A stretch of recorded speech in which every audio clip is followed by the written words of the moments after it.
might be. That don't matter. You are divinity in itself. You are part of that infinite spark, which my friend from Galilee said, the kingdom of heaven is within you. And the gang back there didn't really grasp what he was talking about. But his truths and his words are as legitimate today as they ever were. And you guys are getting there.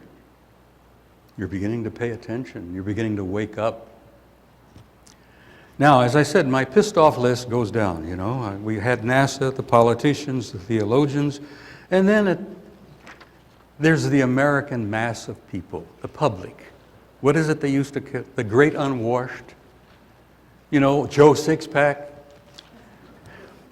Listen, I have to be kind with Joe, because at the moment, bless his heart, he may have lost his job. He may be losing his home. He can't pay his bills. He's got kids to send through school and educate and buy clothes for. So I'm trying to be gentle with Joe Sixpack, because he's carrying a heavy load right now.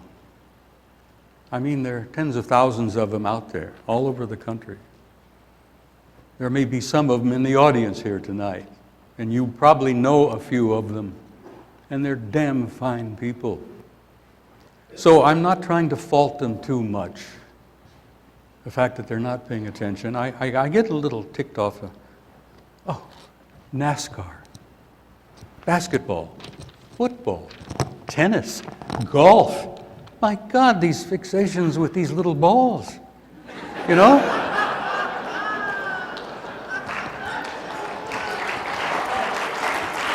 Freud would have a ball with that, you know, no pun intended. Old Sigmund would have a real fine time working that out. Okay. Forgive me for wandering. It's important that I get some of this stuff. One of the things that I fault the average guy out there is for his attention span. He seems to be suffering, the masses of them seem to be suffering what they call attention deficit disorder. Now, it's a problem that the kids in school have. They can't seem to focus on anything more than 2 or 3 minutes, and then they're off somewhere else, And I blame television for that, as well as their parents for allowing them to do that. How many of them sit down and read a book these days? Anyhow, their attention span is very, very limited. And the public at large has a limited attention span. For example, let me get back here, go back a few years. Wernher von Braun said in 1959, now get the year, 59, 5 years after 54. Now what the hell happened in 54? Well, something unusual happened at Morock Air Force Base in California in 54, where an aging president had an encounter that literally damn near killed him. Because right after this event in 54 at Morock, the poor old dude had a heart attack. He was not able to deal with this thing. Anyhow, in 1959, a famous Nazi by the name of Wernher von Braun, who literally built our Saturn V program from the ground up, had this to say, and this appeared in several U.S. newspapers. I kid you not, this was published in newspapers. Wernher said in 59, "We find ourselves faced by powers which are far stronger than we had hitherto assumed, and whose base is at present unknown to us. I cannot say more at present. We are now engaged in entering into closer contact with those powers." Now, wouldn't you have thought that Wernher would have been mobbed? Explain this? What the hell are you talking about? Who are these powers that you're referring to? I mean, you're one of our top scientists. You're building the Apollo program for us. This is in 59. No major response. Like, it just went over. 1980. Another German professor by the name of Hermann Oberth said this, and this was quoted and published in several American newspapers. "We cannot take the credit for our record advancement in certain scientific fields alone. We have been helped by the peoples of other worlds." Now, did this cause a ripple? Did people say, "What the hell are you talking about, Professor? People of other worlds? What?" Yeah. It cries out for answers, and there weren't any, and nobody made a deal out of it. And then here we have something in 1987. A prominent American senator from Hawaii,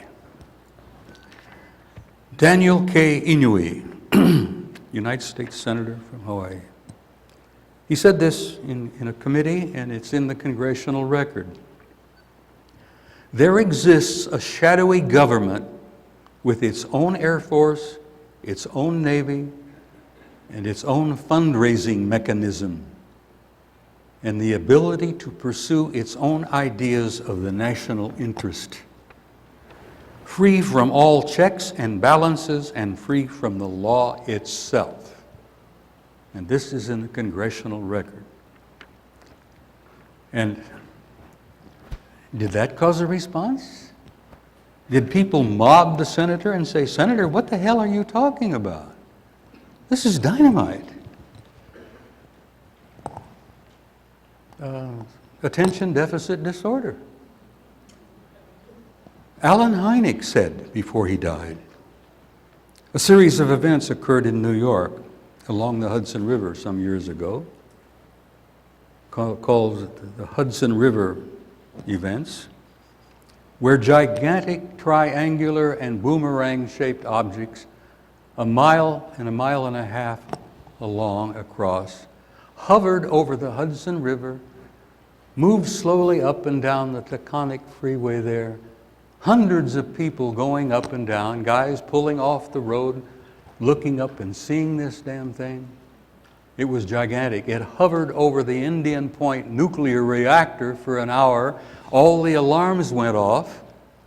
All of the security people responded to this thing, and it took place. And not one word from the authorities about this, except some stupid-ass idea. A bunch of guys were flying little planes around at night in formation. The FAA, to its eternal shame, said things like that. "Oh, these guys were flying around in their little airplanes, in formation at night." Never mentioning that this was a total violation of FAA regulations, as if those little guys in little airplanes could match something that's a mile and a half across, a boomerang, a triangle. Attention deficit disorder. It goes on and on and on. Where am I here? As I say, I tend to wander, forgive me. Okay, I've given you your little parable. I talked about David Froning. I talked about Ben Rich. I quoted Inouye, von Braun, Oberth, the shadow government. Oh, I want to touch upon one little other thing here. There's an amusing situation that has taken place. I find it amusing and I find it tragic. There's a young Brit by the name of Gary McKinnon. Many of you, I'm familiar with this story. Gary, it seems, is a computer nerd. He's a real genius. He's a hacker. Well, Gary happened to be able to hack into the Defense Department computers here about a year ago, a little over a year now. He hacked into NASA's computers a little over a year ago. And he come up with some stuff that was dynamite. And so what happened is that we found out about it and we got a hold of the Brits and we said, we want that man and we're going to put him on trial and we're going to stick his ass in jail for 70 years. And so help me God, the British agreed to extradite young Gary McKinnon to the United States for trial and sentencing. Now I stand curious to see what kind of a trial they plan to put on for McKinnon. It's got